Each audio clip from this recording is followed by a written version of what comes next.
like, oh, do you know, draft better, but like Hindsight, like, and we should have picked this. hindsight. But they just straight up like Olaf was there, and they're like Mordekaiser. And one of the reasons I love Mord is because you can just ult a jungler out of the pit when you're taking a Baron. And to be fair, they did end up doing this. They just didn't have enough damage to kill the Baron in the meantime. But it's just like Olaf just ults your ult, and then you just don't do anything.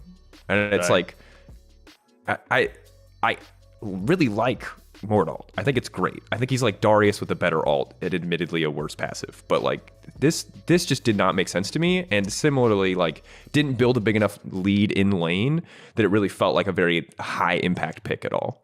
I think what I saw in Excel's logic is they had a Caitlyn Lux and they needed to play for bot, right? And they had a jungler that needs to play for bot, and they need to pick a top laner that will do well into Camille, outscale it, but can play weak side. And the answer that came to their head is Mordekaiser, because he can't get dove, he can play weak side, clear waves, and he'll outscale Camille. This was their logic, but their logic fell apart when Marcoon never really went bot side. The Caitlyn Lux like dies to enemy jungle ganks, gets pushed in, and then now both your sides are losing because also Mordekaiser got killed to an early gank too. So I think it was a bit risky.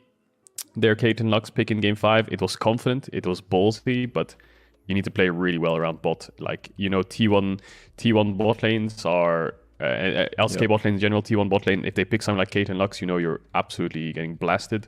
I think someone said in an interview afterwards from Vitality, is like, if I see Caitlyn Lux on the enemy team or some kind of Jinx Karma or Ezreal Karma, and they're not an LCK bot lane, I think we're going to win the game by default, because like Western teams just don't know how to pull it off. So it was... Yeah, it's a lane where if you play perfectly, you push, you trade properly, you base properly, your jungle plays around it great, then you're always going to win. But if you screw up once, it's forever doomed, and that's kind of what happened in that game. So that was kind of unlucky from the Excel bot lane, I think. Yeah, and I think it's the thing that makes it also really difficult is it's not just your lane. Because in that game, it was like they lost mid jungle prio, and then bot lane got lost because of it. Like, even if like, and I'm not saying that they played the trades great or that they like absolutely smashed lane. I don't know enough about the lane to say whether or not they like even executed well. But even if they were executing well, it's like LeBron got like one roam off mid or whatever, and then like the game was just over. Like they actually couldn't do anything. Like there's an Olaf on top of them, and they're just, it's absolutely completely and totally unplayable for them. So yeah, I mean like Rogue have pulled it off as well, but I was just surprised at how narrow the win conditions felt for XL in game 5. Like I see the theory behind all the picks. It just felt such a fragile comp. Like if anything went wrong, it was going to go really wrong. And even in the early lane phase, yes, Finn, you know, like building up that CS lead, Alfari going early QSS is like absolutely the right choice for him, because then I think they actually do potentially have dive threat on Mordekaiser because he can't death realm either the Olaf or the Camille. But you know, like you felt like, oh, he's got an advantage there, and ultimately it's just none of their small advantages here or there really mattered, and it just fell apart so quickly. Yeah, I think a couple things that really surprised me from this series. Number one was Nuktak played, I think, really well this series. Game 5 was a bit difficult for him with the mid-jungle matchup, but like his games were fantastic. Like he picked, Lissandra pick was great. His Rise, even in their loss, was good. The Corki carried them in game 3. The Kai'Sa was really strong at a point in game 4, but he could never really find it because the rest of the map was falling apart. But yeah, I think Nuktak actually impressed me this series. The other surprise I had was like the top gap after game 1 was ridiculous. Like Finn's game 1 was good because Marcoon covered him on a Irelia stack wave and they wanted to be too early. But after that, it just felt like top lane was a montage for Alfari. There was a lot of blunders by Finn as well. Like game 2 when he's playing Tryndamere, he doesn't use his ult in a tier 2 dive, dies, and then gives up a kill, which was really frustrating for Marcoon, I can imagine. The Gnar GP matchup, the Jax from Alfari was at a point of outscaling, but luckily, yeah, the Corki was so fed. Yeah, I mean, I think this was a series that actually showcases the power Alfari can have over some of the EU top laners. Whether it will continue, I'm not sure.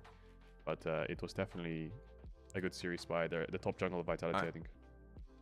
Yeah, and I mean, the amount of pressure that he absorbed across so many games. And obviously, the game where he plays Gnar into GP, he just blasts GP, right? Like, he just gets a solo kill. He's just absolutely bodying Finn. That game is just, like, turbo dunzo. But even the game where he was falling behind his Gnar, when he was actually dying a bunch early game, he absorbed so much pressure. Yes, Finn did not push ult. And, like, I don't know if, like, Alfari has this aura where people turn their brains off, but, like, Excel...